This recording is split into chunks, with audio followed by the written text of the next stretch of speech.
नमस्कार दोस्तों, आपका स्वागत है। आज की जो कहानी है दोस्तों, वो एक सच्ची कहानी है। ये योलांथे नाम के एक इंसान की है। वो हमसे ये कहते हैं कि ये पुरानी घटना है, 1981 की घटना है। वो एक बार अपने घोड़े से जा रहे थे। एक जंगल के जैसा वो एरिया था और वहाँ पर से वो जा रहे थे। अचानक घोड़े का जो पैर है दोस्तों, वो एक जो पेड़ की डाली होती है वहाँ पर अटक गया और वो नीचे गिर गया। योलांथे ये कहते हैं कि वो नीचे गिरने के बाद ये भी नीचे गिर गए और इनका जो सिर था एक पत्थर को ज़ोर से टकराया। योलांथे ये कहते हैं कि जैसे हमें ज़रा सा कुछ लगा तो हमें बहुत दर्द होता है, लेकिन उस पत्थर को टकराने के बाद इनको वो इतनी ज़ोरदार टक्कर थी कि योलांथे कहते हैं कि मैं बेहोश ही हो गया। उनको दर्द का ज़रा भी एहसास नहीं हुआ।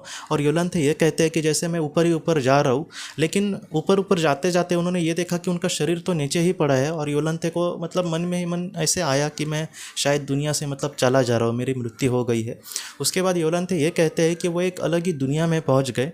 उस दुनिया के बारे में योलांथे हमसे ये कहते हैं कि वो एक जंगल जैसा भाग था, जैसे एक बहुत बड़ा मैदान और वहाँ पर सुंदर सुंदर पेड़ थे, एक गार्डन जैसा वो भाग था। और योलांथे ये कहते हैं कि यहाँ पर मैं समझ ही नहीं पा रहा था कि ये सारी चीज़ें क्या हो रही है। योलांथे ने वहाँ की कुछ वर्णन इस तरीके से किया है कि वहाँ के जो पेड़ थे वो इतने सुंदर थे। उनके सिर्फ पेड़ ही नहीं बल्कि उनके पत्ते, उनके फल वो इतने सुंदर लग रहे थे कि मैं सोच भी नहीं सकता। जिस तरीके से एक चित्रकार को एक बहुत ही सुंदर ऐसा कोई पेड़ मत निकालो जो तुम्हें पता है, तुम अपनी कल्पना से जितना हो सके ऐसे पेड़ की निर्माण करो सुंदर से सुंदर, तो वो भी जितना अच्छा नहीं पेड़ निकाल सकता, वो जो वहाँ पर पेड़ थे वो उससे भी सुंदर लग रहे थे। और वहाँ पर उसने एक छोटा सा तालाब जैसे होता है ना, एक शो का तालाब, वैसे उन्होंने देखा तो वो इतना सुंदर लग रहा था कि हम उसको देखते ही रहे। और योलांथे बाद में यह कहते हैं कि वहाँ पर उन्होंने बाद में एक आत्मा का एहसास उनको हुआ और वो आत्मा योलांथे के सामने आई। योलांथे ये कहते हैं कि अपने जीवन में वो एक ठीक ठाक इंसान थे, एक उन्होंने कहा है ठीक ठाक, लेकिन वो एक बहुत ही अच्छे इंसान थे दोस्तों। योलांथे ये कहते हैं कि जैसे कुछ बेरोज़गार बच्चे होते हैं या फिर ऐसे जो बच्चे जो अच्छे से पढ़ाई नहीं कर सकते, जिनको अच्छे से पढ़ना है, तो ऐसे बच्चों को वो जितना हो सके पढ़ाने की कोशिश करते थे। ऐसी कोई अच्छी संस्था हो जो ऐसे बच्चे को पढ़ाती है, तो ऐसी संस्था को भी वो डोनेशन देने की कोशिश करते थे। बाद में अनाथ जो बालक होते हैं, उनके जो आश्रम होते हैं, उनके लिए भी वो कुछ करने की कोशिश करते थे।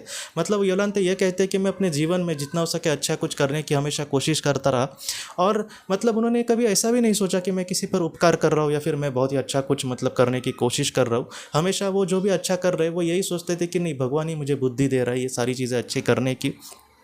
आज जब वो उस दुनिया में पहुंच गए, तब उनके मन में दोस्तों अचानक वो विचार आए कि तुम अपने जीवन में कितना अच्छा तुमने कर सके या फिर तुम बहुत ही अच्छे कर रहे हो। और योलांथे ये कहते हैं कि जो आत्मा उनके पास आ रही थी वो उनसे बहुत ही अच्छे से हंस रही थी। और योलांथे को यह भी पता चला कि वो इसलिए मुझसे खुश है क्योंकि मैं अपने जीवन में एक अच्छा इंसान बन पाया या फिर मैंने कुछ अच्छे कर्म किए। और योलांथे ये कहते हैं कि जब मैं पृथ्वी पर ऐसा कुछ करता था, तब योलांथे की जो करीबी लोग हैं वो भी उससे कहते थे कि क्यों ऐसे काम में तुम पैसे खर्च कर रहे हो, वो कैसे कहीं पे तुम सेविंग करके रखो, क्यों इतना खर्च कर रहे हो। तब योलांथे को भी लगता था कि मैं इतने ज़्यादा पैसे इनके पीछे ना खर्च करूं, लेकिन फिर भी योलांथे हमेशा उन्होंने कभी किसी की बात नहीं सुनी और जितना संभव हो सकता था उन्होंने लोगों को मदद करी। लेकिन आज इस दुनिया में आकर उनको लगा कि नहीं, उन्होंने योग्य राह पर वो पैसे खर्च किए हैं बच्चों की शिक्षा के लिए या फिर उनके अच्छे परवरिश के लिए। तो इस तरीके से वो जो आत्मा थी, बाद में उसने योलांथे को ये कहना चालू किया दोस्तों कि तुम अपने जीवन में बहुत ही अच्छे इंसान बनने की कोशिश कर रहे हो, लेकिन तुम्हें और भी अच्छा बनने की कोशिश करनी होगी। जैसे तुम आज डोनेशन दे रहे हो या फिर बच्चों को पढ़ा रहे हो, वैसे तुम्हें अपने परिवार वाले लोगों को भी समझ के लेना होगा। योलांथे ये कहते हैं कि उनकी पहली शादी जो हुई थी, बाद में वो टूट गई, ये हुआ, डिवोर्स हुआ अपनी वाइफ के साथ। बाद में दूसरी शादी में भी उनकी अनबनी चल रही थी। योलांथे ये कहते हैं कि जैसे वो एक अच्छे इंसान तो थे, लेकिन अपने परिवार वाले लोगों को भी उन्होंने कभी कभी समझ के नहीं लिया।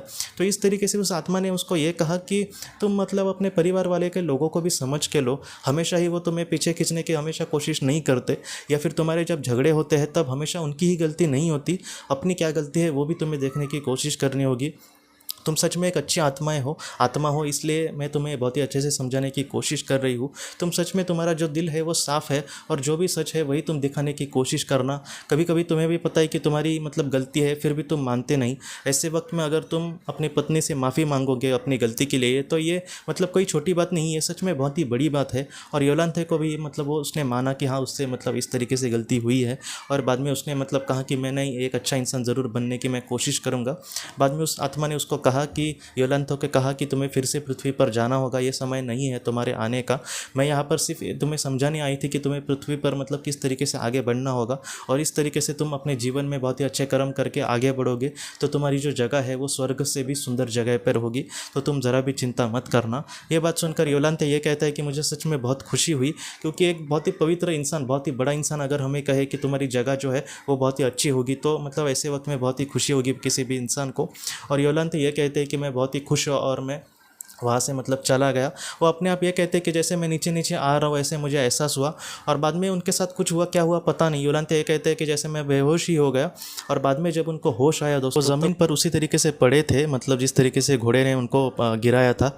और उसके बाद योलांते के साथ जो मतलब लोग उस जंगल में घूमने के लिए आए थे वो उनको अस्पताल लेकर जा रहे थे। और योलांते ये कहते हैं कि मैं मतलब धीरे धीरे बाद में अस्पताल में मुझे लेकर गया, और डॉक्टर ने भी कहा कि मैं मतलब नसीब से बचा हूँ, नहीं तो इतना बड़ा मार लगने के बाद मतलब इंसान बच भी नहीं सकता। और उनको बहुत वक्त लगा, तकरीबन 4 से 5 महीने लगे पूरी तरीके से ठीक होने में। और योलांते कहते हैं कि मैं आज सच में बहुत ही अच्छी ज़िंदगी जी रहा हूँ, और मैं आज बहुत ही अच्छे से समझ के ले रहा हूँ अपने बच्चों को, अपनी बीवी को, अपने करीबी लोगों को। और आज मैं सच में मतलब दिल से खुश हूँ, और मैं जितना हो सके आज चैरिटी भी मतलब करता है, और वो बहुत ही अच्छे से मतलब आज वो अपने काम से, अपने कर्मों से आज जो भी वो कर रहे हैं उससे सच में बहुत ही खुश है। तो ये जो योलांते की कहानी है सबसे बड़ी हमें सीख यही देती है कि पृथ्वी पर हो सकता है कि अच्छे काम करके किसी को कुछ मतलब बुरा भला किसी से सुनना पड़े, लेकिन ऐसा नहीं है कि हम कुछ बुरा कर रहे। अगर हम किसी ज़रूरतमंद को मदद कर रहे हैं, इसका मतलब कहीं ना कहीं यही है कि हम उस कर्म की वजह से, उस निस्वार्थ कर्म की वजह से बहुत ही ऊंचे पद पर जा सकते हैं। और हमारे जो करीबी लोग हैं उनको भी जितना हो सके हमें समझ कर लेना होगा। हमेशा ही मेरी कुछ गलती होती नहीं है, उसकी गलती होती है, इस तरीके से हमें नहीं सोचना चाहिए। हाँ, जहाँ पर पता है कि हाँ ये मेरी गलती है, तब उस वक्त हाँ एक्सेप्ट करना और आगे बढ़ना, हमारे सामने वाले इंसान को भी समझ कर लेना, ये भी हमारा बहुत बड़ा कर्तव्य है दोस्तों। तो दोस्तों हम अपनी अगली वीडियो में किसी नई विषय को लेकर मिलेंगे, तब तक आप अपने परिवार का ख्याल रखना। आपका बहुत बहुत धन्यवाद।